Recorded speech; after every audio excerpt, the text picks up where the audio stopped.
Monde numérique. 16% seulement des projets d'IA qui avaient été menés en entreprise avaient un retour sur investissement. Seulement 16%. Vous imaginez ? Soit l'IA ne tient pas ses promesses, soit effectivement un investissement, je dirais, à vue, sans réelle maîtrise ou sans gouvernance globale, malheureusement conduit à ce qu'on le constate aujourd'hui.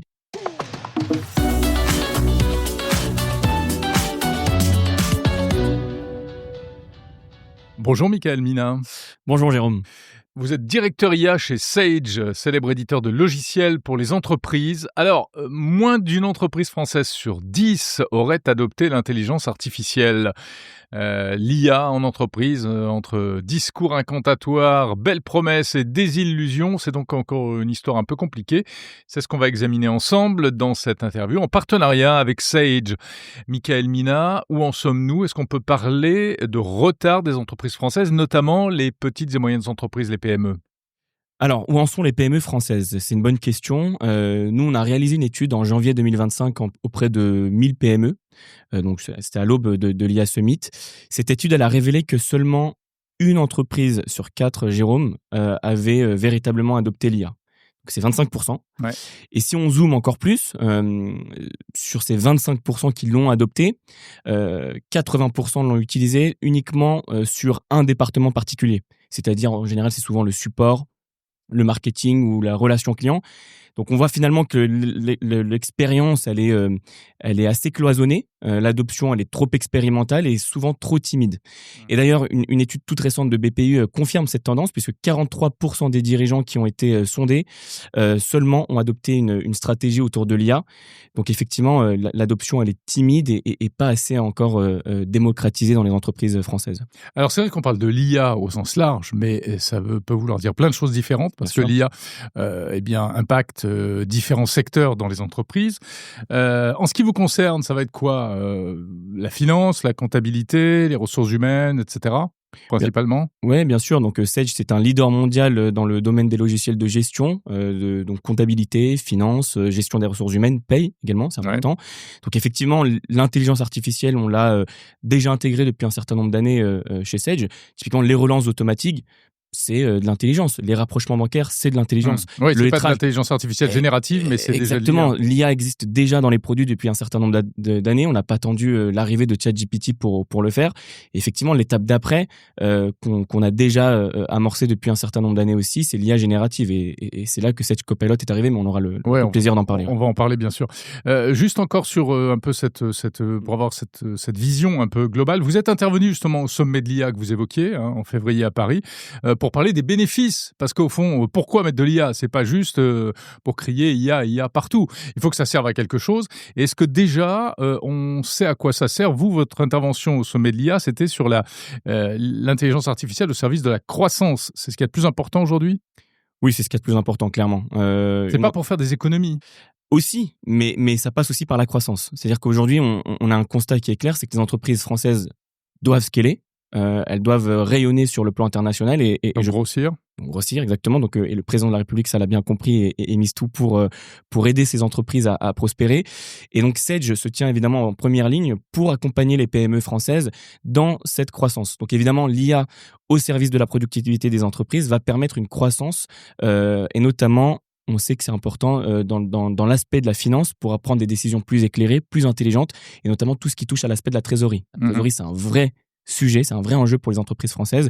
Et l'IA, on sait qu'ici, elle a un vrai rôle à jouer pour les entreprises, notamment en matière de visibilité, de prédiction et surtout d'anticipation de la trésorerie. C'est-à-dire que l'IA aujourd'hui peut m'aider à vraiment piloter ma trésorerie d'entreprise ? Complètement. Ouais. Complètement, on va se rapprocher d'une vue de sa trésorerie en temps réel grâce à l'IA. C'est-à-dire qu'on sait que cette capacité, on sait que l'IA a cette capacité d'aller plus vite qu'un humain sur un certain nombre de sujets, et notamment sur la donnée en temps réel.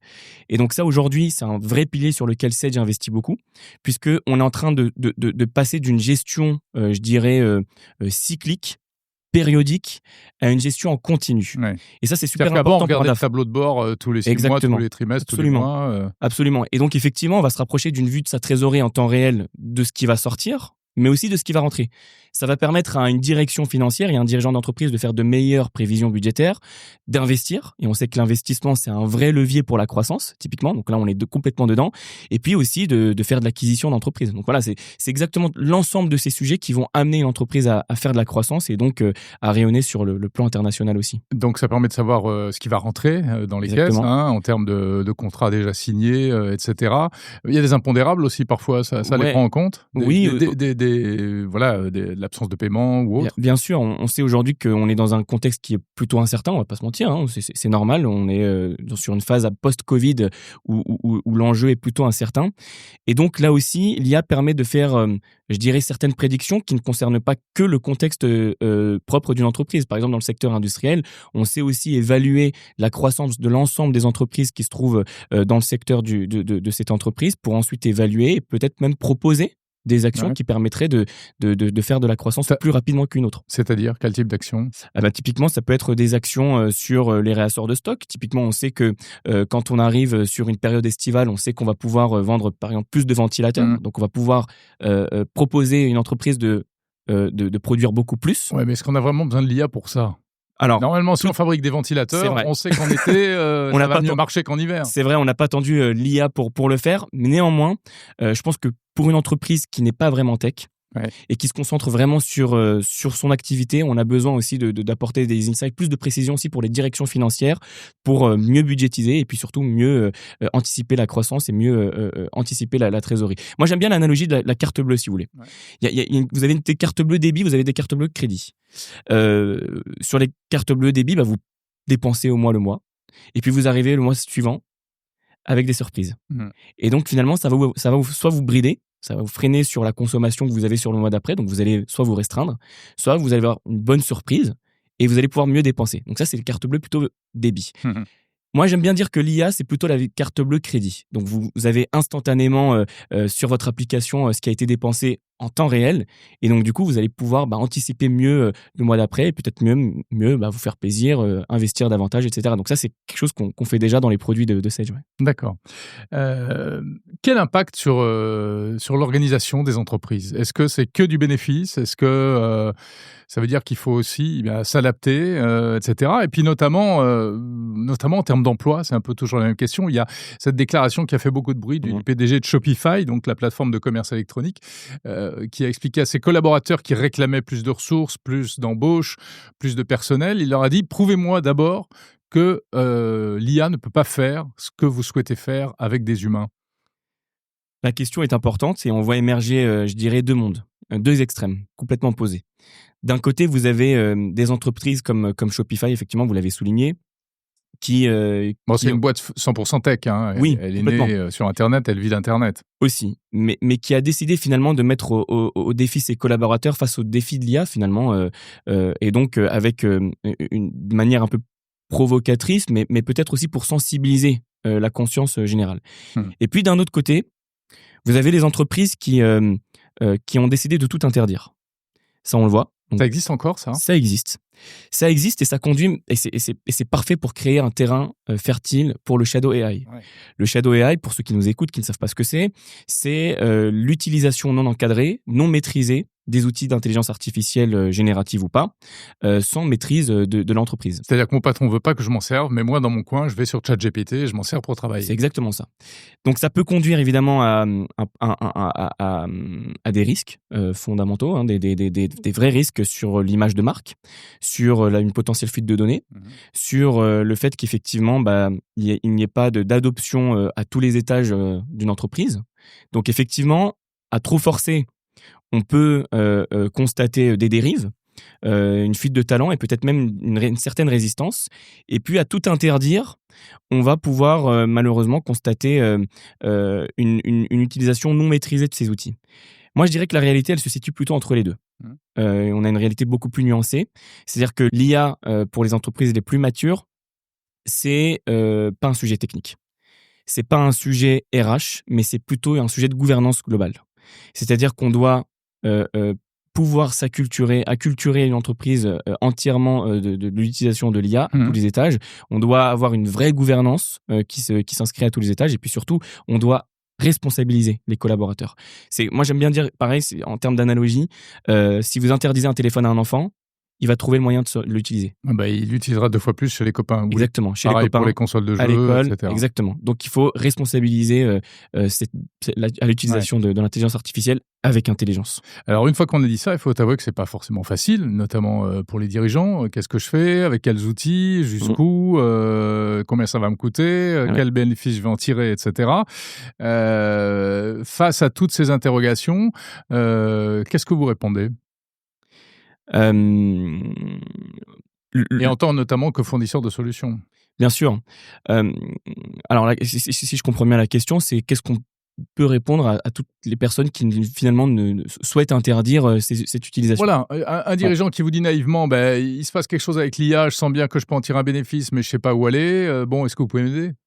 Chez Sage, on a fait un constat, on est parti surtout des difficultés que rencontraient nos clients.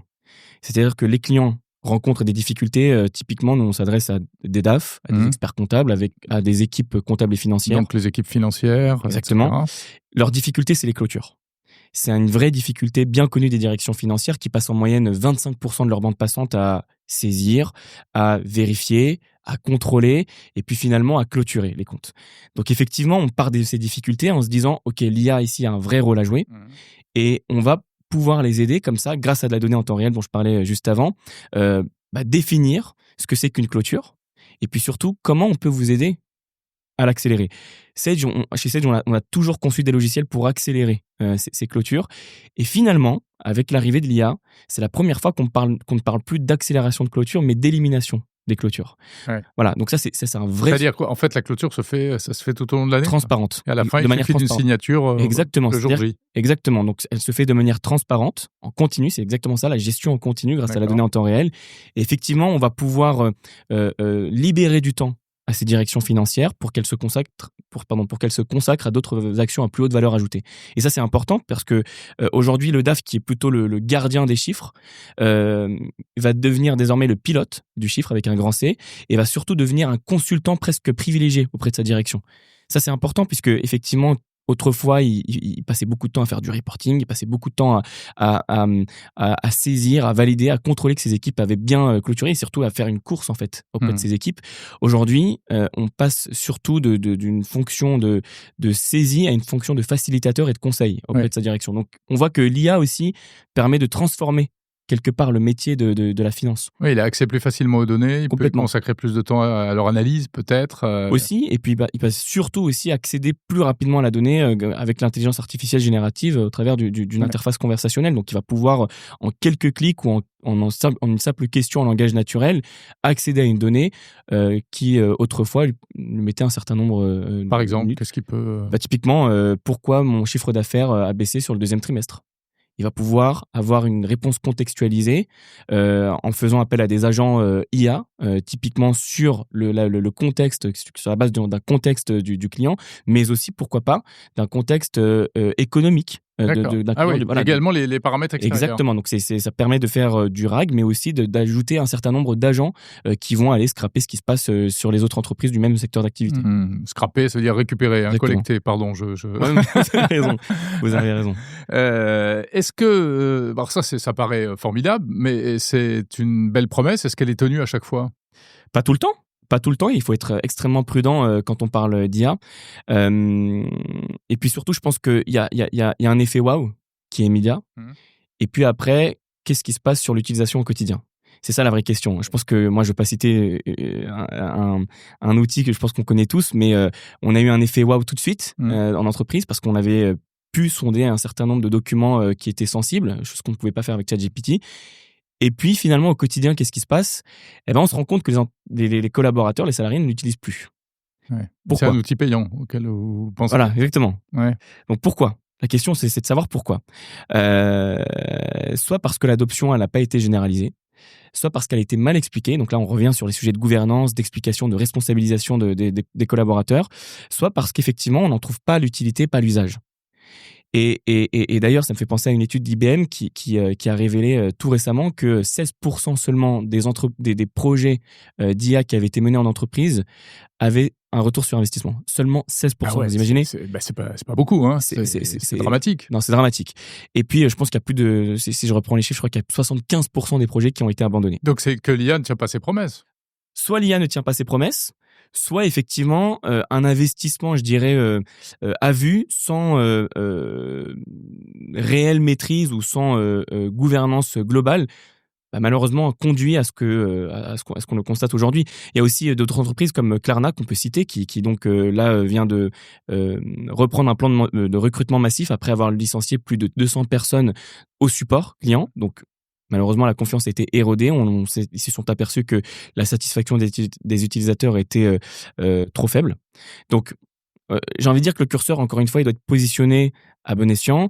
Et surtout, je pense que la plupart des entreprises qui licencient ou qui souhaitent tout miser sur l'IA, c'est surtout par peur ou surtout par fascination de la technologie au détriment de la confiance des utilisateurs. Ça, c'est un vrai sujet, c'est un vrai problème. Pour faire plaisir aux investisseurs. Pour faire plaisir aux investisseurs, pour faire plaisir à leur comité exécutif, pour faire plaisir à leurs clients.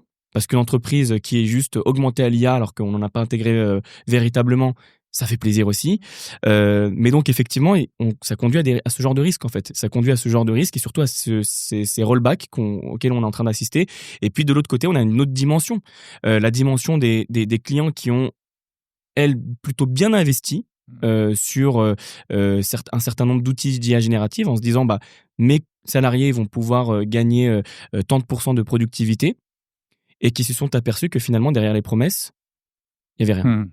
Il n'y avait rien et donc, machine arrière sur les investissements qui avaient eu lieu. Donc là, encore une fois, soit les outils n'ont pas tenu leurs promesses, soit l'adoption n'a pas été correctement démocratisée, évangélisée aussi en interne. Et là, on revient sur les sujets d'acculturation de l'IA. Donc, il y a le pire et le meilleur, finalement, et il ne faut pas généraliser. C'est un peu à l'image de Shopify et des entreprises qui souhaitent l'interdire complètement. Moi, je pense qu'encore une fois, il faut être prudent, mais que la réalité, elle est toujours nuancée quand on parle d'IA. C'est un peu la même chose quand on parlait de cloud il y a une quinzaine d'années. Hein. Ouais. Toutes les entreprises qui ont investi dans le cloud en faisant du microservice et sont devenues extrêmement dépendantes à certains cloud providers, on ne va pas les citer, et donc, ils se rendent compte que finalement, cette entreprise paye beaucoup trop cher, plus que si elles avaient été plutôt en multi-cloud ou en on-premise ou simplement en ayant fait les bons choix de technologie. Donc effectivement, je pense que tout n'est pas noir ou blanc, mais il y a une réalité qui se tient entre les deux. Et comment vous faites ? Alors, évidemment, nous, on a capitalisé sur 40 ans d'expérience, 40 ans d'expertise au sein de la finance et de la comptabilité. Donc, on a, nous, récupéré toutes ces données, on les a anonymisées, et puis, on a fait reconnaître à une machine ce que c'était qu'un taux de TVA, ce que c'est qu'un numéro de SIRET, ce que c'est qu'une facture, un devis, un bon de commande. Mais ça, tous les outils de compta le font aujourd'hui. Pas tous. Non, non, pas tous. Mais surtout, ça nous permet de détecter plus rapidement, en fait. Donc, aujourd'hui, on sait détecter ce que c'est qu'une facture et un devis. Pourquoi pas ? Ça n'apporte rien tout de suite. Mais on peut aller plus loin. Et d'ailleurs, on va plus loin. On sait potentiellement détecter une fraude. On sait détecter une erreur donc dans la saisie, ça existait déjà, mais une fraude potentielle.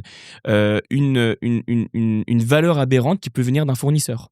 On sait prédire sur la base d'une donnée qui est historisée. Ouais. On sait dire aujourd'hui, on estime que sur le trimestre prochain, vous pourrez avoir un cash flow, donc une trésorerie supérieure à $200,000.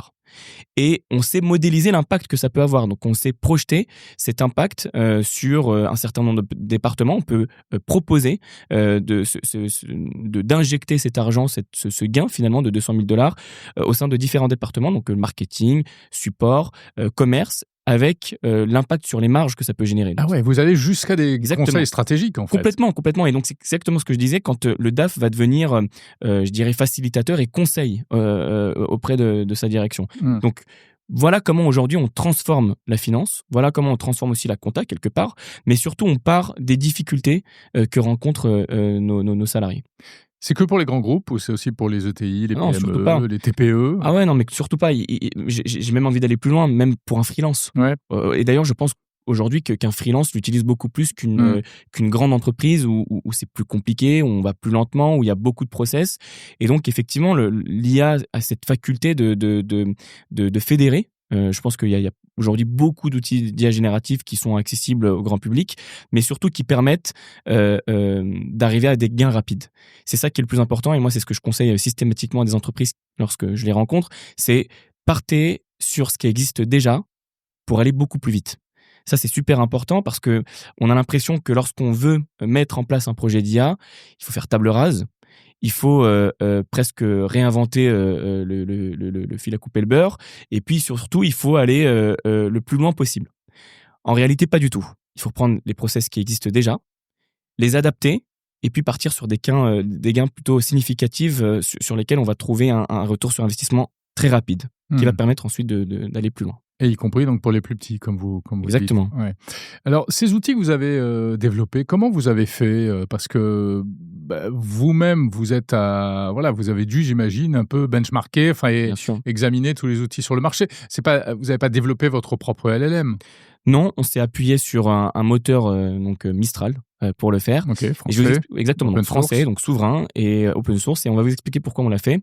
D'abord, ce qu'il faut savoir, c'est que on s'est rien interdit sur les 3 dernières années. Pardon, vous dites Mistral, c'est pour Sage au niveau global? Complètement. Dans le monde entier? Dans le monde entier. Ah ouais, pas mal pour les Français, ça. Et c'est pas le seul moteur. On a utilisé également Anthropic. Ok. On a utilisé OpenAI pour la compréhension du langage. Et puis, effectivement, comme je vous le disais, on s'est rien interdit. Et ça, c'est inédit chez Sage, qui est une entreprise plutôt historique. J'aime bien dire que c'est historique plutôt dans le bon sens du terme. Mais effectivement, c'est nouveau. Oui, Sage, on se souvient, c'était les logiciels qu'on achetait dans des boîtes à Exactement. la Fnac ou ailleurs. Voilà, absolument. Faites partie du paysage depuis longtemps, quoi. Oui, et puis ce qui est intéressant, c'est de voir aussi comment nous, on s'est transformé aussi en interne grâce à l'IA. C'est-à-dire que durant cette phase de test and learn, on est même allé jusqu'à utiliser DeepSeek, qui est chinois. Qui est chinois, voilà. Okay. Donc on est parti jusqu'à... Pour le tester Pour le tester, pour essayer de mettre certaines choses en production. Alors pas pour les clients, ou alors pour une certaine typologie de clients qui ont accepté ce test-là. Mais alors, on a ensuite décommissionné pour un certain nombre de raisons aussi. Mais ce qui est important, c'est de voir aussi pourquoi on est parti sur, je dirais, un modèle qui est spécialisé dans le jargon de la finance et de la comptabilité. Parce que les modèles qui existent aujourd'hui, qui sont grand public, ils sont super. Ils sont bien entraînés, et c'est d'ailleurs leur force, parce qu'ils sont créatifs. Mais dans le domaine de la finance et de la comptabilité, la précision est d'or. C'est ça la réalité, c'est qu'on ne peut pas se permettre d'avoir une réponse fiable à 99%. C'est trop peu. Le niveau d'exigence d'un DAF, il est incroyablement élevé. Durant les phases de... Directeur administratif et financier. Merci, ouais, exactement. Durant les phases de closing, s'il manque 1 euro, ils vont le traquer, cet euro. Donc, on ne peut pas se permettre de se dire, on va créer tout simplement une IA qui va s'appuyer sur OpenAI et qui va reprendre un moteur généraliste. On peut pas se permettre, parce que une hallucination dans un outil de création, ça fait sourire. Ouais, ça peut coûter cher. Mais voilà, dans un logiciel de gestion, ça peut coûter un redressement. Ah oui. Voilà. Donc en effet, c'est pour ça qu'on est parti sur une stratégie de fine-tuning complet. Okay. Sur un modèle qui comprend parfaitement tout le jargon de la finance et de la comptabilité. Et c'est exactement, on est passé par quoi? Donc sur 40 ans d'expertise, sur 40 ans de quantité vertigineuse de données, vous imaginez, et on a fait comprendre ce que c'était qu'un numéro de TVA, un taux de TVA, un numéro de SIRET. On va s'adapter aussi aux législations, réglementations fiscales. Donc typiquement en Belgique, il n'y a pas de numéro de SIRET. En France, il y en a. Donc une IA pourrait tout à fait halluciner en disant attention, il n'y a pas de numéro de numéro de SIRET. Ouais. Oui, mais tu es en Belgique, donc c'est normal. Donc voilà, c'est exactement ça qu'on est en train de faire, c'est qu'on est en train d'adapter le modèle pour mieux adapter aussi les réponses et surtout arriver à une fiabilité à 100%. Donc, ça, c'est super important. Donc, vous avez pris Mistral, modèle ouvert, et vous l'avez entraîné, dompté, alimenté. Exactement. Donc, durant toute cette phase de test and learn, on a même créé une usine de l'IA, ce qu'on appelle la Sage AI Factory, qui repose sur 4 piliers. D'abord, on va entraîner ces modèles. Donc, c'est justement ça. On a passé toute une batterie de tests à ces données. On lui a fait comprendre ce que c'était qu'une facture, comment on va rapprocher finalement une facture à un bon de commande. On va rapprocher les différentes factures à un devis, etc. etc. Donc, et ça marche vraiment à 100%? Parce que moi, j'ai eu des trucs, parfois, c'est un peu... on ne peut pas se permettre d'arriver pas à chez Sage, 99. mais voilà, global. Sincèrement, Jérôme, on ne peut pas se permettre de se dire Ouais, qu'on a ok. 99%. Aujourd'hui, Quand il y a un doute, l'IA pose la question, j'imagine? quand il y a un doute, on évite les hallucinations, donc on dit je ne sais pas faire. Ça, c'était super important. Ouais. De la même manière qu'aujourd'hui, si vous demandez à un GPT, donc sur ChatGPT, qui est normalement bien spécialisé sur la prolifération des papillons en Amazonie, mais si vous lui demandez quelle est la recette du gâteau au chocolat de ma grand-mère, il va vous le dire, alors qu'il est pourtant spécialisé sur les papillons d'Amazonie. Ouais. Vous voyez ce que je veux dire? Ouais. En finance et en comptabilité, on ne peut pas se permettre de le faire. Donc, on l'a complètement adapté, on l'a complètement spécialisé, et surtout, on évite toutes les hallucinations. Donc, effectivement, la première partie, c'est l'entraînement. La deuxième, c'est le déploiement, et on va le déployer au sein d'un écosystème qui est contextualisé pour le client, avec les différents outils qui l'opèrent. Le troisième, c'est les opérations, et c'est là où je vous parlais évidemment d'éviter toutes les hallucinations. Donc, on a mis en place aussi toute une phase où on va surveiller en permanence les différents retours et les différents feedbacks de nos utilisateurs en temps réel. Et puis, la dernière étape de cette usine IA, c'est l'apprentissage continu. Parce que l'IA, elle n'est pas figée. Parce qu'à chaque interaction, eh bien, le modèle apprend de lui-même pour se dire que demain, évidemment, on a un modèle qui est complètement autonome et surtout autoporté par les utilisateurs. Donc ça, c'est super important. Et on a mis un certain nombre d'années pour y arriver. Donc on est ravis de le mettre en place aujourd'hui. Et alors, l'interface utilisateur, si on peut dire, enfin, ce qui fait le lien entre ce gros cerveau et puis l'utilisateur, c'est donc le chatbot Sage Copilot, c'est ça? Exactement. Donc, plus qu'un chatbot, c'est un assistant de productivité augmenté à l'IA. On a capitalisé sur les progrès technologiques qu'il y a sur le marché pour évidemment proposer cette interface conversationnelle à nos utilisateurs dans nos logiciels. Qu'est-ce que ça veut dire? Ça veut dire que demain, un utilisateur pourrait tout à fait poser une question en langage naturel, comme s'il parlait à un collègue, en lui demandant pourquoi mon chiffre d'affaires a baissé sur le deuxième trimestre, ou alors quels sont mes clients qui sont en retard, sur lesquels il y a un retard de paiement ce mois-ci. L'interface conversationnelle va lui restituer une réponse. Il va même jusqu'à lui proposer une action. C'est-à-dire, veux-tu que je relance ces clients pour toi? Et donc, il va rédiger un mail contextualisé sur la base également d'une donnée historique. S'il sait que ses clients, c'est plutôt un mauvais payeur, il va aussi le prioriser sur les prochains mois en lui disant attention, ce client ne t'a pas payé sur les 3 derniers mois, ou alors plutôt en retard. Veux-tu que je lui envoie un mail en anticipation, par exemple? Donc on est passé nous-mêmes d'une IA qui effectue des actions à une IA qui suggère, qui anticipe et qui pilote. Ça, c'est super important. Et je pense que c'est ce qu'on a vu aujourd'hui à Vivatech, cette année à Vivatech. On est en train de passer d'une IA qui est plutôt perçue comme une innovation de laboratoire à une IA très concrète au service de ce qui est utile, en fait. Donc ça, c'est super important, et ça, je prends complètement ce virage-là aussi. Est-ce qu'il n'y a pas un risque de perte de contrôle? Bien sûr qu'il y a un risque. Ce serait de vous... C'est-à-dire que voilà, on s'en remet à l'IA, de toute façon, elle travaille bien, elle gère, j'ai pas besoin de vérifier. Bien sûr, Jérôme, qu'il y a un risque, et ce serait vous mentir de dire qu'il n'y a pas de risque, tout est sous contrôle. Mais je pense qu'il faut être extrêmement prudent, et c'est la raison pour laquelle chez Sage, un des piliers fondamentaux, c'est l'humain. Alors vous allez me dire, oui, mais comme dans toutes les entreprises. C'est vrai. C'est vrai, mais chez Sage, on s'attache particulièrement à mettre l'humain au centre de toutes les décisions. Je vous parlais tout à l'heure des différentes avancées, des différents progrès qu'on a mis en place. Typiquement, on est en phase d'expérimentation sur l'agentic AI. Oui, alors j'allais vous poser la question, effectivement. Alors justement, là, on est complètement dans... agentique, ouais. Voilà, donc là, on est complètement... Donc, pour ceux qui nous écoutent, l'IA agentique en français, c'est une sous-famille de l'intelligence artificielle qui a cette capacité d'exécuter des processus de bout en bout avec un grand niveau d'autonomie. Tout simplement, si on veut le résumer en une phrase. Ouais, elle peut aller sur le web, faire des choses. Exactement, elle peut appeler d'autres agents IA et sans intervention humaine, ou alors avec une faible intervention humaine. Donc là, vous allez me dire, il y a un risque, effectivement, là je comprends la question, il y a un risque de dérive. On peut tout à fait s'appuyer sur des agents sans intervention humaine, et d'ailleurs, il y a même des prédictions qui disent il va bientôt arriver l'entreprise à 1 milliard de chiffre d'affaires sans aucun humain, ou alors qu'avec un seul humain. C'est Sam Altman qui dit ça. Voilà, exactement. Donc, on en est loin. Chez Sage, on a plutôt adopté le modèle semi-agentique. Parce qu'on veut mettre encore une fois l'humain au centre de toutes les décisions, parce qu'on sait encore une fois que la finance et de la comptabilité, c'est un domaine extrêmement exigeant, qu'on ne peut pas se permettre de faire des erreurs, et que surtout, un DAF, n'importe quel utilisateur qui utilise nos logiciels de gestion et de finance, s'il remarque une erreur, il ne reviendra pas. Et on le sait, on n'est pas sur un outil de création. on sait qu'effectivement, s'il remarque une erreur au moindre euro près, il ne réutilisera pas et l'adoption, du coup, sera complètement érodée. Donc, on fait très attention à ça. Et dans le contexte de l'IA agentique, j'en parlais, on est en phase d'expérimentation sous 2 ensembles. On parle d'agents autonomes. Donc là, on est plutôt en phase de test et de POC, et puis d'application agentique. Et là, on est déjà presque en voie de le déployer. Ah oui, C'est quoi la d'accord. différence entre les deux? C'est que une application agentique va permettre de faire appel à d'autres agents pour donner une réponse qui est contextualisée à un utilisateur. Donc ça peut être typiquement quels sont, encore une fois, si je reprends la même question, quels sont les clients qui sont en retard, et donc il va faire appel à d'autres agents pour lui dire lesquels sont en retard. Je vais faire appel à un agent qui va te rédiger le mail, donc un agent spécialisé dans la rédaction du mail, un autre agent qui va surveiller que ce client a bien payé, et puis surtout un autre agent qui va anticiper et donc prédire ses prochains retards.